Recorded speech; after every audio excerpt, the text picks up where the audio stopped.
Patong-patong na kaso ang haharapin ng tatlong sospek na nagpakain naman ng brownies na may marijuana sa dalawang estudyante. Gusto nang makipag-areglo ng kampo ng mga sospek pero ang mga biktima ay walang balak iurong ang asunto. Nakatutok si Rida Reyes.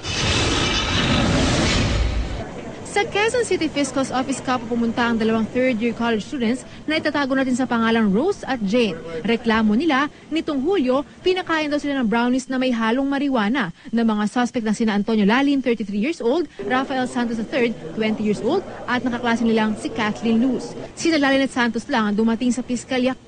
Si Luz, di sumipot. Naharap sa reklamong serious physical injuries in relation to the Anti-Child Abuse Law ang tatlong suspect. At maaari pa itong madagdagan sa ilalim ng Comprehensive Dangerous Drug Act kung saan ipinagbabawal ang pagbebenta at pagbibigay ng mga iligal na droga. Desidido ang kampo ng mga biktima na ituloy ang reklamo.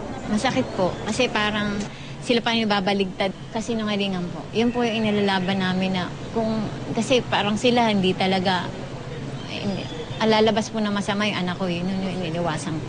So yung areglo po? We have a valid defense. Told them that we are amenable to settlement as long as the terms and conditions are reasonable and acceptable to both parties. Malaki raw ang epekto kina Jane at Rose nang nangyari di lamang sa sarili, kundi pati sa kanilang pag-aaral. Pinapalaki daw po namin kasi nagpapamedia daw po kami.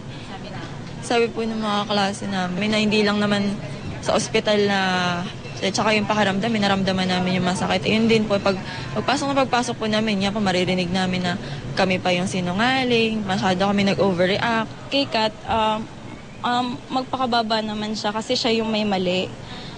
Hindi yung pinaglalaban niya pa yung gusto niyang mangyari na parang lumabas siyang hindi naman daw siya yung gumawa.